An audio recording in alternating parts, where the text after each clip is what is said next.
This is A Line Around Your Thoughts, a podcast that centers on conversations with artists, writers, musicians, and creatives from around the Inland Northwest. I'm your host, EJ Iannelli, and we are in the Rocart Media Studio today with David Klenda and Thomas Richardson. And I should also point out your AKA is 86. That is correct. So thank you. So welcome, David, and welcome, Thomas. Hey, thank you. Yeah, it's good that you're here. We are here today to talk about the Chaos, which is an event that was spawned back in October. And I'm really curious. You and I touched base on the phone a little bit, and so you gave me some backstory on just how the Chaos came into existence. But if we could kind of recap that and talk about this event that started back in October and the events that kind of led up to, the Chaos being what it is. Well, I know Greg Bem's been on this show out of Carbonation Press, but also Foray for the Arts, which is a group. Also, Sarah Rooney and Greg are doing that together. They put on a whole bunch of different events, and there was one I believe was called The Cove this summer, and it was out like on the river. I did a poem of mine, "Wanna Be a Fish," from a raft. And at the end of it, he said, "What would you do if you had a chance to plan one of these things?" And I said, "I would grab musicians and poets and put them together up on stage and mix in other artists and see what happened." And he still said, "Well, okay, we'll do it. Find a venue, etc." And so I kind of cast a net out on Craigslist, Facebook, wherever, saying, "This is what I want to do. If you're an artist of some sort, get with me." And Thomas reached out and said, "I got a band." Now, did you two know one another beforehand? No, I didn't know him at all. No kidding. No. I saw his post and thought, I've been connected to the theater before. My ex-wife and I used to produce shows at Interplayers Theater. Oh, okay. Bing Crosby Theater. I've been in a bunch of productions. I could name a bunch of directors. I won't do it, but the theater I get a lot of inspiration out of. So when I saw it, I thought, I'm going to reach out to this guy.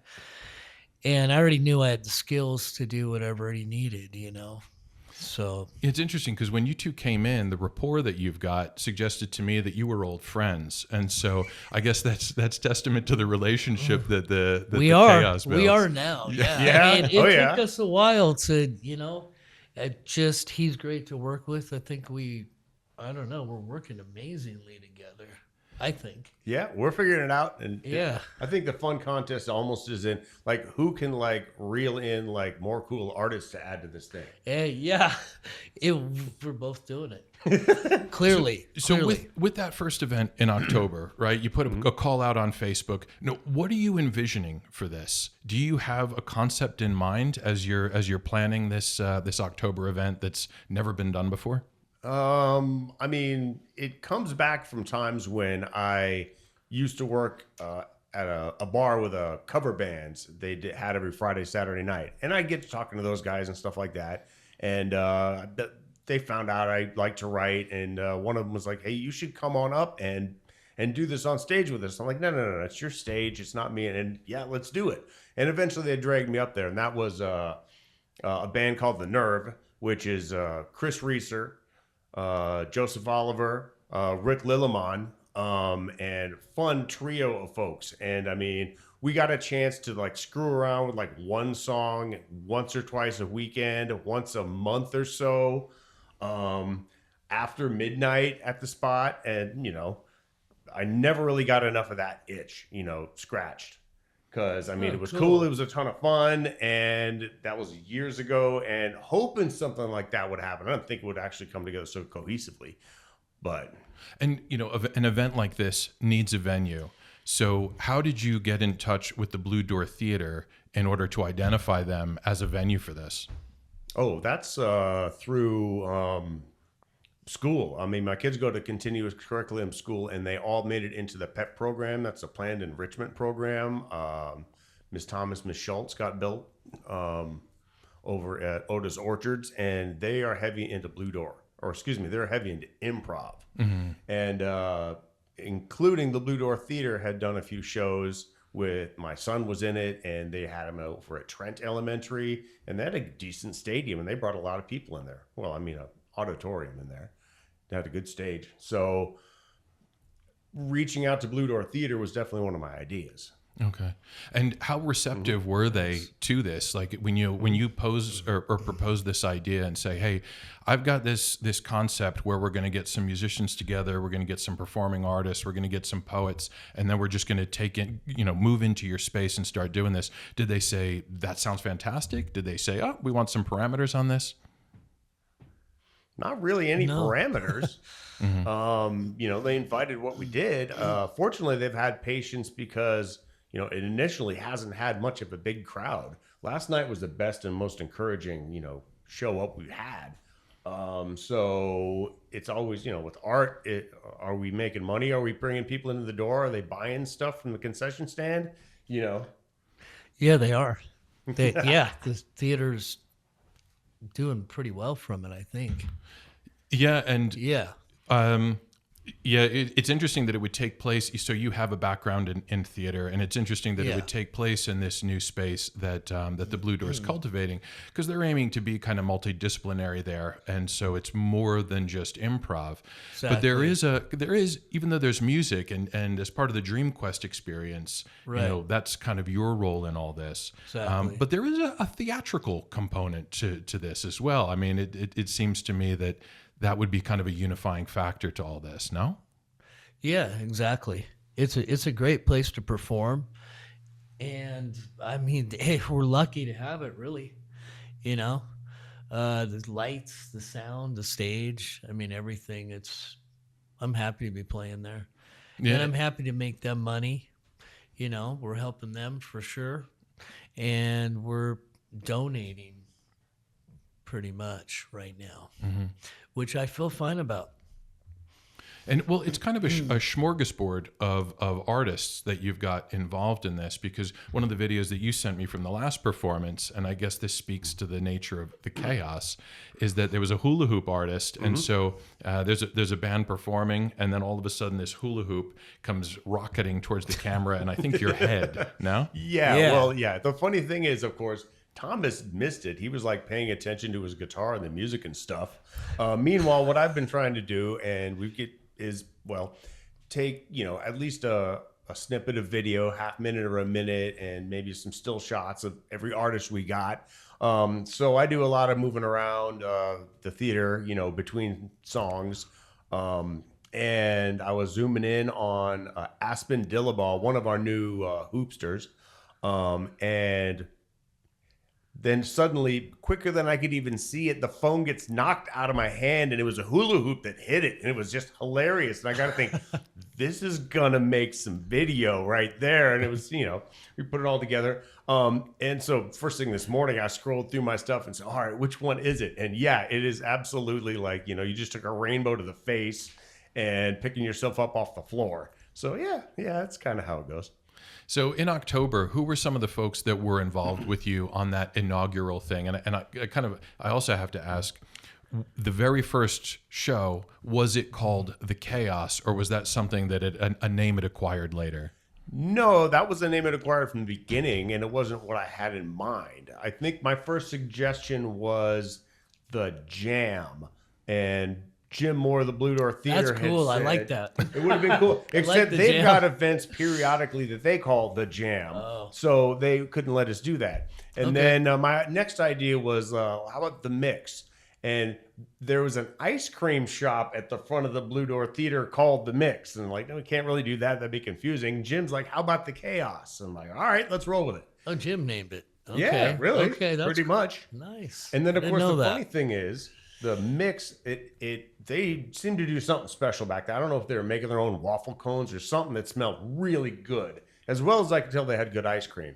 And I'd been in and out of there just to check out the venue like twice before the show. And I didn't really have time to stop and grab a snack, but I'm like, I can probably do this show just running on ice cream. It'll be cool to have. I'll definitely let people know, hey, grab a snack in the back. The guy who runs it's really nice. And they got evicted the day of the show. Like, I was waiting for it to open at 3 and it never did.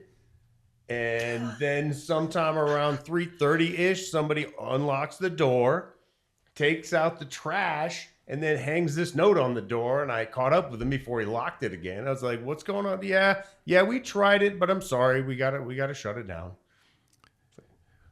Well, anecdotes like that, the lack of predictability seems very fitting with the chaos. So I'm glad Jim came up with the name that he did.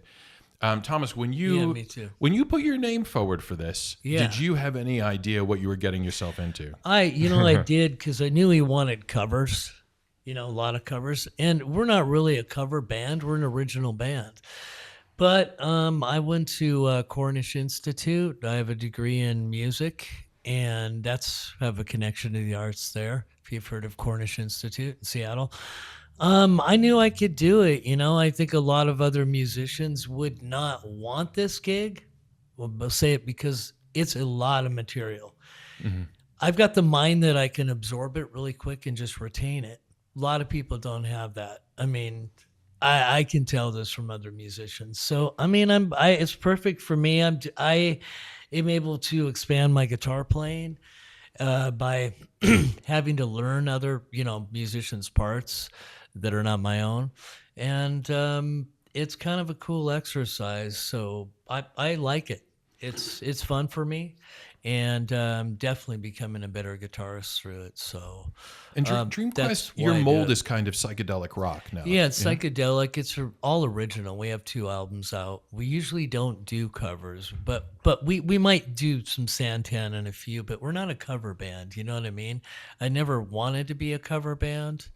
So why do you do the covers? To basically expand my guitar playing, to have the challenge of, can I nail this thing down quickly and go and replicate it at a high level?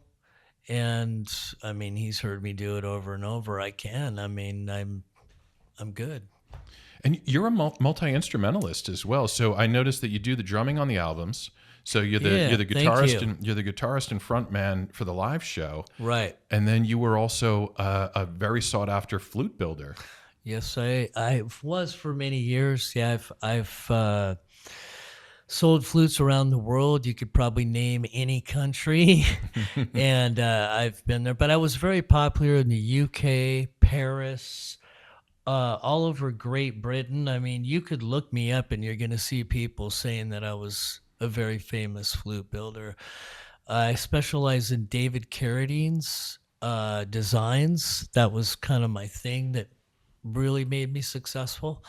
So I replicated David's work, long flutes, 5-foot flutes, 4-foot flutes, and I did really well with it. I had a bunch of designs. Some are North Indian, unique scales like Arabian, Barava, some very different Eastern flutes I used to build.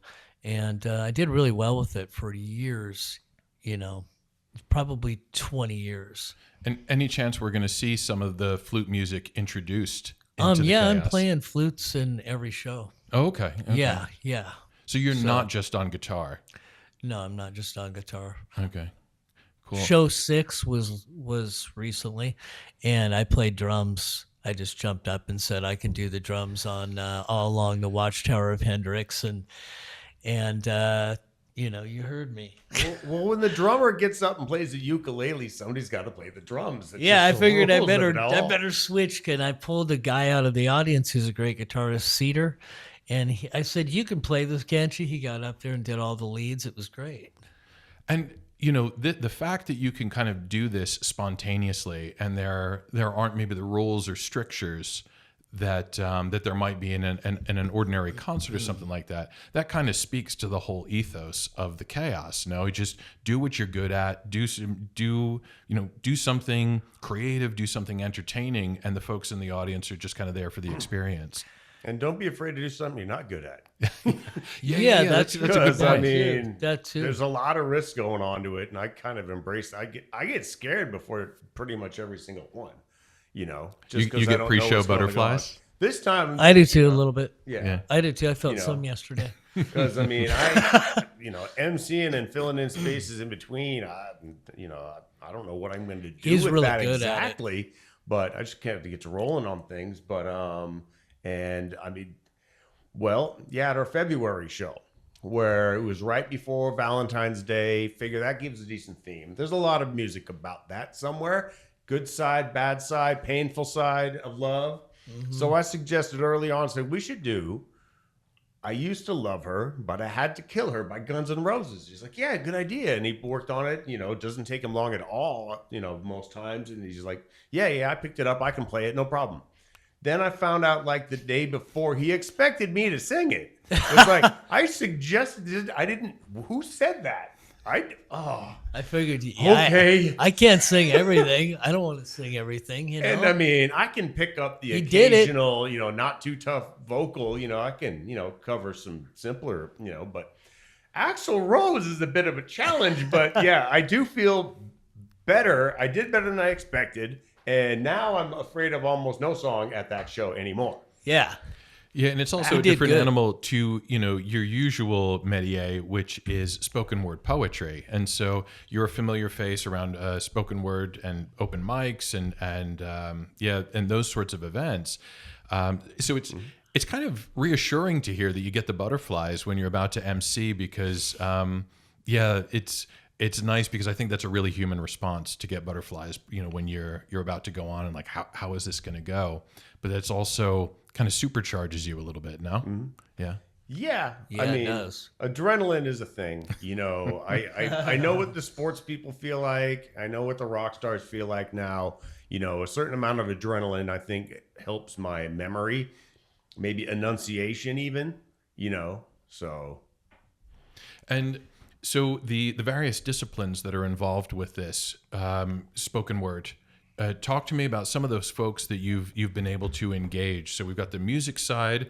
We've already talked about the hula hoop side, although we can revisit that. But I know that spoken word is a huge component of this. So what sort of folks do you have? Well, involved? I mean, from the beginning, Sarah Rooney, as mentioned from 4A for the Arts, was a big part. She's been busy on Thursdays because Sarah's always busy with stuff.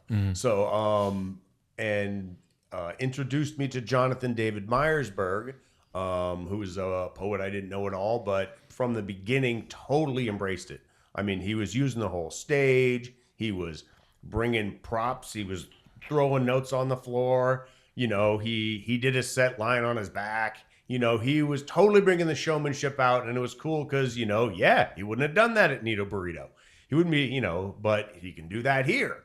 And every time I've managed to ham him up, Joseph A. Williams was at the first one. I haven't gotten back for any of the rest, but the first one was a great show. I knew even though nobody showed up that it was a really, really good show. That time we filled up 3 hours and we could have kept going, So, definitely Alexander Manzoni volunteered and showed up and brought all the energy, necessary on the previous show. And had Alexander been involved with the Chaos prior to that, or was this the first show that he showed up to, this most recent one? That was the first one he showed up to. No kidding. Okay. I mean, I had talked about it in a couple of events he'd been near. The Alchemy, we were both in the same poetry slam. I was a judge. And the Alchemy was a foray for the sacrificial. arts endeavor, wasn't it? Yeah, definitely. Yeah. And that was awesome too. Speaking of bringing poets and dancers together, they brought that up, and it's like, yeah, I'm into that sort of stuff. Yes, different artists working together and new things coming about it. Yeah, definitely. So. And when you draw from kind of this, because you've got a large kind of writer group that you can draw on, based on your involvement in the spoken word and poetry scene. Is this kind of expanding your stable of spoken word artists that you can tap? Like if Alexander Manzoni's showing up for the first time. Yeah. Oh, absolutely. I mean, the fun part is, when you're involved in this, you're kind of required to go out to other people's events, different nights, and talk to them about what they're doing, get to know people. I met Cedar at a 4A for the Arts event the previous Friday, and he volunteered to show up. I see him over there. He's got his keyboards. He's singing a jazzy type tune. I'm like, yeah, I think he'd be perfect. So he shows up and he's got a guitar and he's doing Santana. I'm like, what? Anyway, all right. It's all good. Well, that fits in well. Great. Yeah, that fits in well. Yeah, it with was you. incredible. He's a great guitarist. And so, in terms of music, does the Dream Quest experience then become a little more freeform? Are you inviting people from the crowd up on stage? You'd mentioned one example of kind of recruiting a guitarist from the crowd. How flexible, how freeform, how spontaneous is it? You mean for bringing other musicians up? Yeah, that bringing I other don't know? musicians. And That I probably wouldn't want to do. I feel like I need to hear them and hear what they're doing before I would want to. I don't really want to bring other musicians I don't know straight up out of the audience, to be honest. get them vetted first. Yeah. Yeah. I mean, yes. And in terms of other disciplines, so we talked about spoken word, but who else is involved in the variety of artists that you've got at the Chaos? Hannah Wells has been absolutely a courageous comic because it is hardest being a comic when the crowd is small. There's nobody there to laugh at you except the other artists waiting to perform. And 6 for 6, let's see, my son, David Klenda, the improv guy, has been performing at every single one, doing improv games and he's bringing in people from the crowd. So, that's been going on. Matthew Van Zee, who Thomas knows. Now we have a magician. Yeah, we got a magician. That's really cool. We got a great magician. Yeah. Of course we do. That I called that from the beginning. No, I didn't. So what sort of tricks is he doing? Oh, sorry, illusions. What sort of illusions is he doing? He's doing the rings, the traditional rings. He was doing some ball tricks. He did a floating table trick that was really cool. Yeah, no kidding. There was a table Yeah, floating it was on the really, stage. and he had the of course. audience up, helping him, move it around. It was a really good illusion. So yeah, the magician was something that I had seen in the materials and forgotten about. But yeah, I'm thinking in terms of very traditional arts like music, like poetry, and then you say, oh yeah, by the way, we've got a magician involved in all this. And so, how stable has the lineup been from show to show, or is that also kind of speak to the name where it's just like we never know who's going to show up on the night? No, it's stable. Yeah, I would say, and then Sometimes, and then they don't show unless up. it's not. Sometimes they don't show up. I mean, as sometimes I said, they don't show Hannah up. Wells, every show. David Yeah. Klenda, every show. Let's see. I mean, we had one time, don't even need to mention any names. We had a singer that we knew had a following, and we thought, well, why don't we have a star singer and give that person, 5 out of 10 songs in there. And they went to practice, didn't work out very well. It wasn't going right. Somebody wanted to really, really control the show. We sounded great. The day We before- sounded great with her. She's a super diva. I'm not mentioning her name. And it was Dropped out of the show ridiculous. the day It was before. ridiculous. So the day before, we suddenly have like, okay, well, this 50% of the songs is out. Now what Yeah, are we going to do? yeah. So it was actually more fun that way. yeah, it's more And seat of your I pants, right? saved it with the flutes. Of course, I'm like, yeah. I'm going to kick out 5-6 flutes here, and that covers all our tunes. And it went over extremely well. Don't have to argue We with didn't the even flute. need her. So that's how it went down. So you just mentioned rehearsals. So Yeah. you're rehearsing prior to every show? Is that right? Very little. I believe no, they are. No, Okay. no. Check it out. No rehearsal. Little rehearsal because we're improv-ish.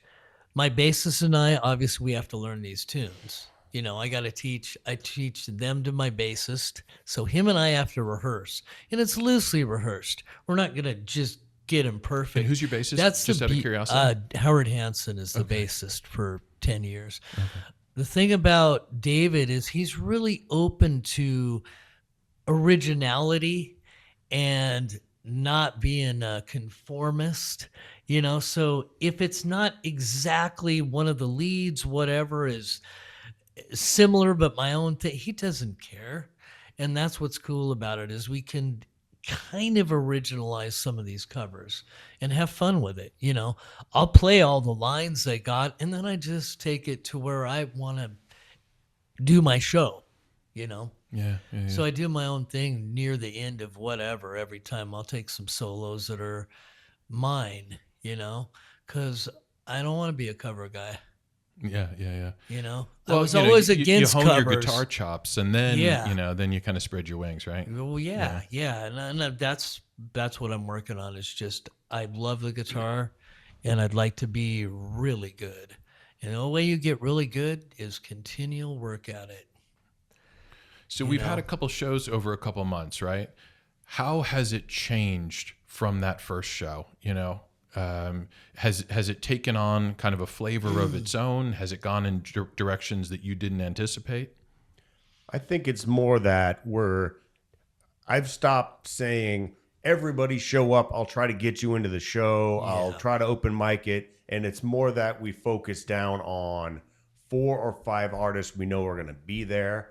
And we're trying to give them each 2 segments between songs with a little bit of room for we'll see what happens and shows up. So more structure as much as it is. Some order to the chaos. Some order. It never really works out that way. Still, something happened. A catastrophe. Wasn't a nil in his poets aren't flaky, but I had to have one writer not show up as, day of, and so I had to rotate things around. But hey. And you said, the audience up until now, up until the most recent show, the audience has mostly consisted of the other artists who are coming out and maybe, folks who were really close to you and showing up for this to support you. Why do you think you're having trouble, or you were having trouble in those early shows building that audience? Was it just difficulty getting the word out? Yeah, I think people didn't know about the show, really. I mean, this was the first time we did some flyering, and that's something we need to continue to do. I think the articles in the Inlander are going to bring people. Yeah, and those are coming out. Also, it's been tough to describe the show. Yeah. When you can't tell somebody what's going to happen, sometimes I don't know what's going to happen isn't good enough to get you to go there. Not to mention we weren't emphasizing taking pictures and video. So almost everything that was on the first show or 2, I took. So it was like I wasn't even there because none of them had me in there. But Jonathan did some great videos, and we've been encouraging more of that going on. And so being able to show somebody what it looks like, even if you're not taking a rainbow hula hoop to the head. So actually, of all the crazy things, of course, I took it, I was holding my phone in my right hand. So I poked it there. And later on, I realized sitting over on the other side and it participated in the improv was a guy missing his index finger off his right hand. And the magician was present. So I'm not saying he lost it there, but I got hit there over there. Dude's missing a finger. What? Yeah. There's a magician, but I don't know what's going on here.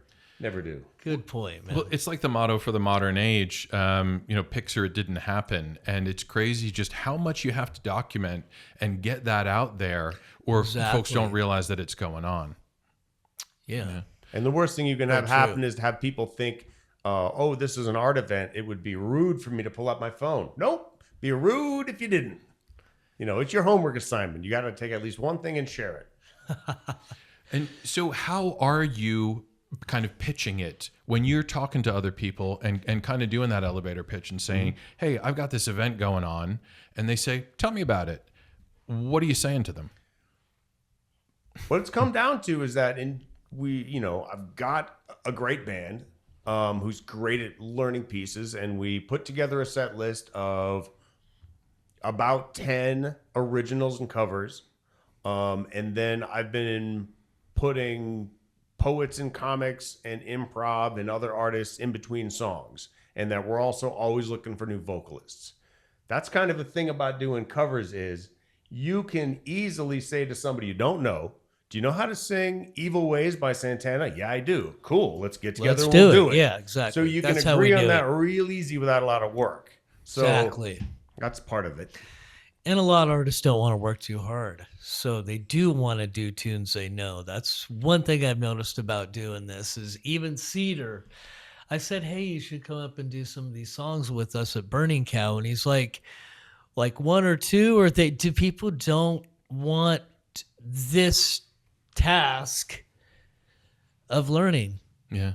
Frankly, I'm good at it. So I had actually seen that video that you posted. Was it Streets of Gold or Gold Streets from Burning that Cow? was from Burning Cow. Yeah, Yeah, that was yeah. a few years ago. Yeah, that was BJ on drums was playing with. Yeah, that was us up there. Yeah, and what other gigs are you doing in the area outside of the Chaos? We are gonna be doing Burning Cow again. Red Room in September. And you got a Patti Smith connection, don't you? Yes, I do. Yeah, I'm Lenny Kaye's brother-in-law for many years. Yeah, that's a nice little claim to fame. Yeah, my sister was married to Lenny. She did pass away a couple years ago, and I grew up with Lenny, jamming, and I was playing drums back then. But he was the first real great guitarist I saw in person. I think I was 15, and I just knew like I wanted to be a guitarist. I was learning. But no, he's been a huge influence on me. Him and Patti Smith and his productions, and he's a writer, he's an artist, he's many things. But he's been a huge influence on me. I'd say probably if you hear me play guitar and you've listened to Patti Smith, you're gonna hear that influence in my guitar playing, probably in my vocal too. They've influenced me a lot. And you're going to be doing some Patti Smith tributes in the not too distant future. Yeah, no? April 19th would be the first one that's going to be at the Blue Door again. He's going to let me do some shows. I think I'll probably do some Patti tribute shows at first there, but I want to do it at some other venues. So we're just going to figure that out now. Yeah, we're actually rehearsing for this show right now. So that show is not improvisational. It's going to be highly rehearsed. Yeah. I mean, he heard one of the songs in Chaos 6 last Dancing night. barefoot. And it sounded really good. And the audience went really crazy over it. They did. It was a huge applause. So I could tell the Patti show is going to do very well. We'll probably do it in Seattle. Yeah, it's good to get to venues, outside of the Blue Door. It's nice that they've been a home to you. Yeah. But, that way you just rub elbows with different folks and maybe get them involved in the Chaos as well. Exactly, yeah. No, we'll be doing the Patti show in Seattle. And Dream Quest plays Seattle, too. So Substation, I don't know if you've ever heard of that venue. But we plan to, we'll be doing some shows in Seattle. I got to figure it all out now that I got this Chaos gig every month, So, well, it's nice to have a fixed event great, like that, which on the is calendar. awesome, because we've got all these sets.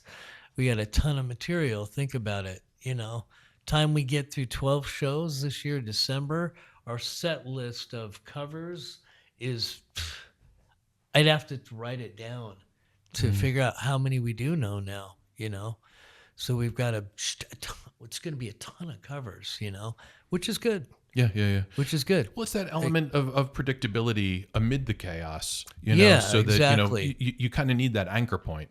Right. And when we are going with the theme of not overly rehearsed, you know what I mean?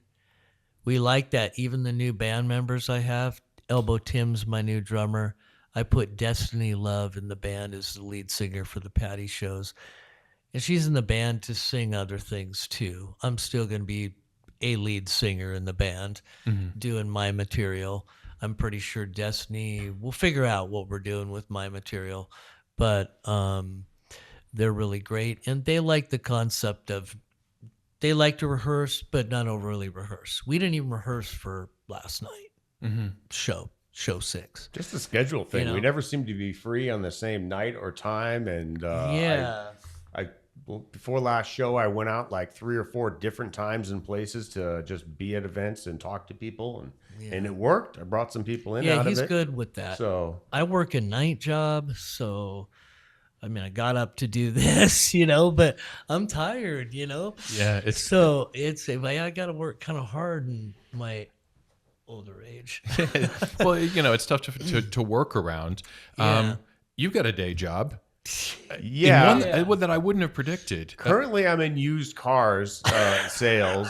Most of my life, I've been a waiter and a bartender. So, I mean, when it comes down to hanging out at bars and talking to people, yeah. You're great with that. Somewhat, yeah. But I Gotta mean, be, dude. that's definitely where I learned. One of the places you learn how to project and be the loudest guy in the room. Yeah. So also, Yeah, you're sides good of with that. acting. So as a spoken word guy, I've always considered myself and taken pride in being loud. Yeah. I mean, sometimes like they'll have a poetry event in the corner of a restaurant or bar that's doing other stuff, and almost everybody's there for something else, and they're watching a game or something. You got to be Or- noticed. Yeah. And so you kind of have to make sure everybody can hear you, or maybe you want them to know what. So yeah. Yeah, So you're I'm good with okay with that. projecting along with the electric guitar, but yeah, definitely not every poet or writer's used to it. It's definitely not a thing for Right. everybody. You gotta Yeah. Well, Well, project it. Alexander's great with Oh, it. With dude. the I knew to Slayed it. play guitar with him. After the first one, I did the flute, and I'm like, he's kind of rocking. So I'm playing guitar in the next one, but generally I'm playing flute for these poets. So to give him a quieter thing. And this is Alexander Manzoni you're talking about. Manzoni. Yep, Yeah, yep. I just He met has a him rock last night. vibe. Like Oh, that, yeah, completely. yeah. He's in a complete rock vibe. Yeah. And I'm like, okay, the guitar, yelled out to my bassist, key A minor, let's go, and we just did it. And he loved it, I could tell. Yeah. But the flutes I'm doing for the other poets, and our new drummer, Elbow Tim, is much quieter than our original drummer. I don't know if you noticed that, but I do. And I think that the poets that aren't used to a band are it's a little bit quieter, I think. And It worked well. so they should be able to feel like, okay, I'm projecting, because they're coming through loud and clear. They just don't realize they are. And so That's my take on it. They're coming through loud and clear. how much audience interaction is there with some of the poets? Like, are we getting the finger snaps? Are we getting, raucous applause? Oh yeah, I would say the Yeah, crowd has yeah. always brought a lot of energy, even when it's been small. Which has been good because I mean, up until the last show, I didn't worry about it. But every other show, it's like, come on, this time we're gonna have some people. This time we're gonna have some people. And at a minute or so before you're starting, I know I'm wrong, but I still have got to drop a couple hours of energy on everybody. So fortunately, every single person in there has put a hell of a lot of energy back and has had fun with it and has encouraged the concept. And Yeah. the snowball is just starting to roll down the mountain now. Yeah, And it's, performers bring their friends. Yeah. And their friends are buying drinks and supporting. And yeah, they're trying to support us as loudly as they can. So it's and if you but don't it's have- building though. It's building. If you don't For have a sure. massive marketing budget, you're relying primarily on social media and then word of Exactly. mouth Yeah. in a lot of circles. And so I would say David and I do a lot of continual work at that. We really do. I built my Facebook over years with the flutes, so I'm known not just Spokane, but when I post something, I can see it's getting a lot of views. A lot of views on that.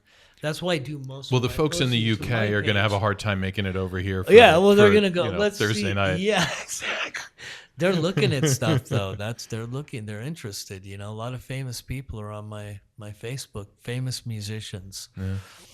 Yeah. So with the May 14th event that's coming up, and so that's going to be the next thing on the calendar. Are you already looking ahead to that and building a list of who you're gonna have? He'll message me soon and say, Yeah.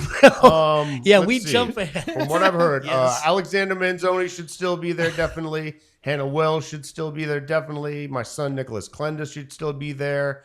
I do believe Matthew Van Zee's going to still be there. All of our regular dancers, Kayla Haggerty, Aspen Dillabow, but she goes by Frexia, and probably Jess Lynn Bobber will be there.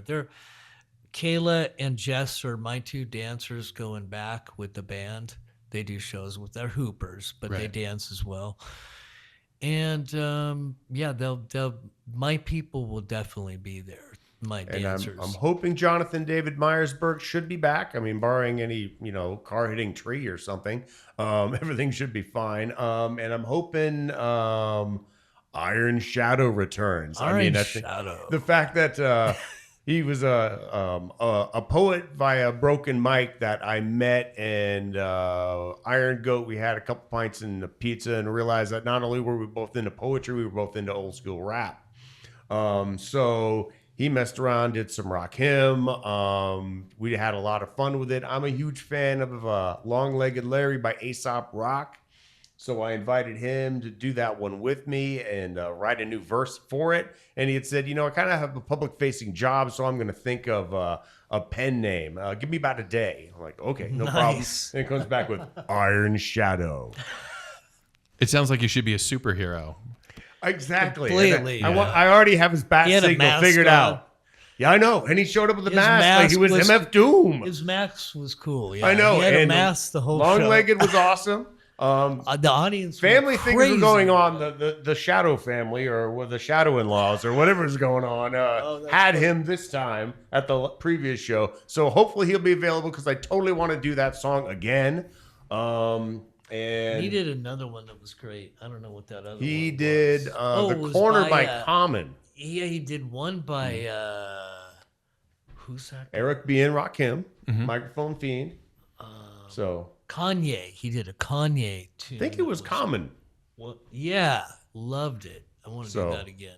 Kanye West was a good one. Yeah, definitely a neat part about this is the first time he was in there and did that, one of his first messages to me the next day regarding that is, that was really cool. We should do more rap.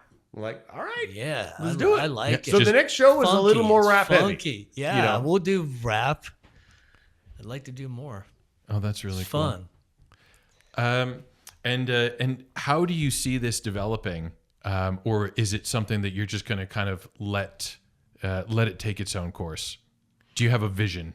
Well, I definitely, want to hang on to Thursdays at, the Blue Door Theater, every second Thursday in the month until, we have a problem with the fire marshal. I think that place literally will hold 95 people. We haven't been close to that yet, but we can. We at least had more butts in seats than seats without butts in them. There was which a good. lot. Yeah, last we night. had Yeah, it was action going incredible. on. We Yeah, had it's building. Yeah, exactly. And if everybody there brings a couple of more friends, Exactly. they'll Yeah. bring friends. Anyway, so, I mean, of course, the thoughts are, if we went to another venue and say, hey, we're going to do a chaos show, Which what would we that could. look like? Which we could. Which is why we've had to, start thinking about what the structure is and stop thinking about this is a show where everybody show up, Having a everybody get in. cast, because I is- want to do it at the Berserk. I think, I want to Yeah. do it at Berserk and some others, and where we establish a bit that we are very professional show and we deserve to be making money from it.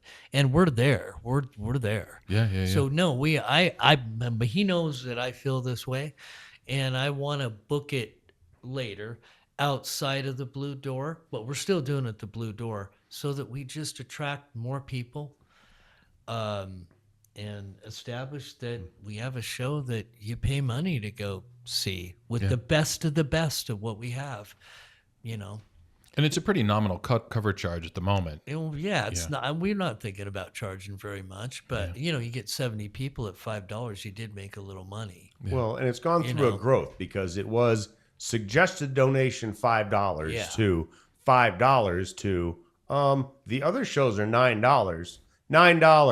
So, inspired by the fact that the Alchemy show that mixed up Was dancers, $21. $21 a pop. They got it. We got a lot of people in there, and it was awesome. It That's was a what I blast. mean. That's why So- we need to value ourselves, because I'm a professional. So's he, and we put a lot of time. No one knows how much time him and I do. Yeah. They have no idea.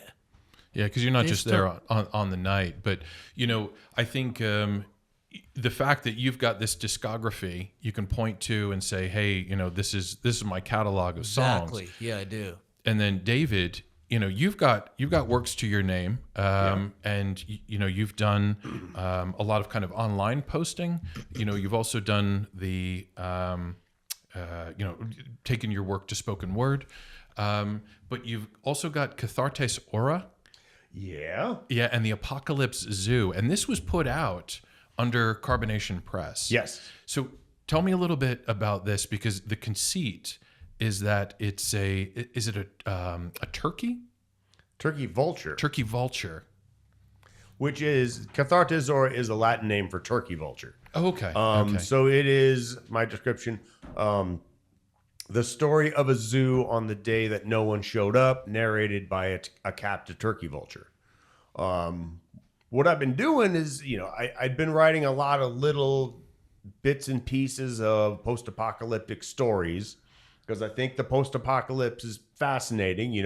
What would you do, when it all falls apart? Happen to be a podcaster and suddenly there's no one to broadcast to, the lights don't turn on. What do you do? Or to anybody's particular life, what do you do about it? And I realized what I really needed was a narrator, something cohesive, and figured a soaring bird would work, and said, yeah, soaring scavenging bird. Yeah, that'll do it. Cathartes Aura is the Latin name. Yeah, that sounds good. We'll roll with it. So been my narrator ever since. Interesting. And I had no idea that this was the kind of genus and species of the turkey vulture. It seemed like a name to me, and you might catch this reference. There's a band called The Church. Oh, I love The Church. Okay. And that seems like a very church inspired song title. Yeah. So that's where my mind immediately went to. But you've got this, it's 10 by 10 poems. And I thought it might be a good idea to read a sample and kind of set up what this book is about. Yeah, well, it is all written in 10-syllable lines, 10-line stanzas, 10 stanzas to the chapter, 10 chapters in a book. One of these days, there's going to be 10 books. I'm almost done with 2. 3 is definitely coming together. I mean, if only, apocalyptic things wouldn't be happening all the time. So, from Cathartes Aura and the Apocalypse Zoo, thank you, Greg Bem, for publishing this thing. Chapter 1. Off day at the zoo. No one came to work. The gates were not unchained. No tourists tapped. At the glass, grackled, squawked, mimicked the birds. And we were never fed. 3 times a day, they liked to throw us parts. Legs furred with hooves, hindquarters with the tail, heads with antlers, or horns attached. Every beak grab a gland, and tug, twist, flap with all your appetite. Get your gut full before they pull the corpse. End of show. But the gawkers, they loved it. Pressed their cheeks and faces into the glass. Strobe shots from lenses and flash bulbs, big-eared, buck-toothy profiles uglying my view. Laughing in languages, throwing chocolates at the children and monkeys running loose. Sketch artists with pads on easels, scratching, brushing, crushing graphite into pulp, bent, foreheads and frowns, crooked caps and wire frames. Grunting and waving off kids, they stop, stand, to smoke, to hiss and nod at their markings.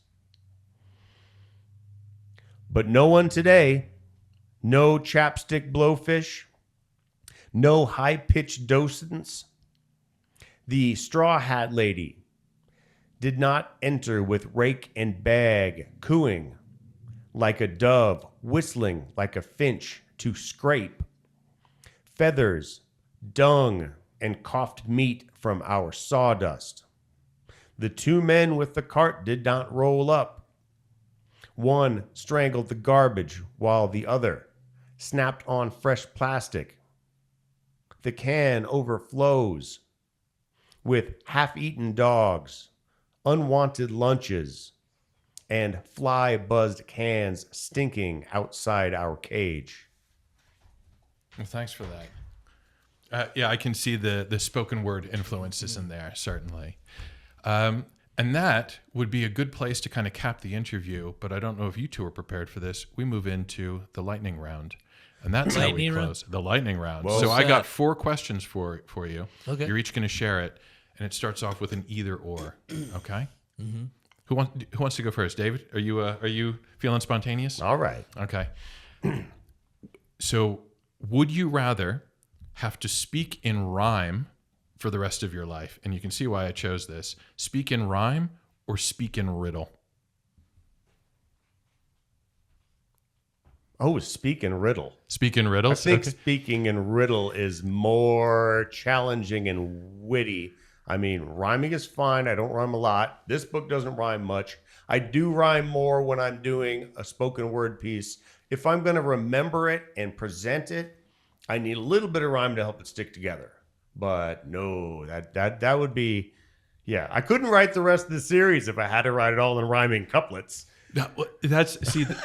I thought for sure you would be like, I rhyme. That seems like the most natural for my medium. So, yeah, there's a surprise right there. You're going to spend the rest of your life talking in riddle. But what is a riddle? Yeah, there we go. There we go. Thomas, same question to you. Rhyme. I mean, immediately 'Cause that's your lyrics, right? Him and I are a little bit opposite. You know what I mean? When he said that, I'm like, yeah, I'm rhyme all the way. Yeah, I do use rhyme in the lyrics. Rhyme would be it, Cool. Yeah. While we're talking about lyrics, and this is the challenge of the lightning round, because as soon as somebody puts this question to you, your mind goes blank. But what is the opening line of a book or a poem or a song that you absolutely love? Is there one song where that opening line you just think, man, this is fantastic? Do you have one, David? You got one? You can I'm buy like- Thomas some time. I'm like Dave the dope fiend shooting his smack in a tailspin losing in a I'm like Dave the dope fiend shooting his smack in a tailspin losing G's with goose in the back. And who is that? That's Rob Sonic, and that is a reference to both Slick Rick. Slick Rick Yeah. and Top Gun at the same time. Yeah, because when you mentioned Dave the Dope Fiend, I'm thinking Slick Rick children's story. Yes, And and that's a little play on that is that. correct. Wow. And that's a lot that's packed in In there. a tailspin losing G's with goose in the back. That's a Top Gun reference, definitely. That's great. Nice, dude. He was about Yeah, to for me, it's gonna be "Gone Again" by Patti Smith. I think. What's would be- the opening line to that? The opening line is, hang on. Man's own kin we commend into the wind. Grateful heart, grateful limbs, grateful soul who's born again. Oh, yeah, I can see that. Yeah. It's yeah. Yeah. Definitely memorable.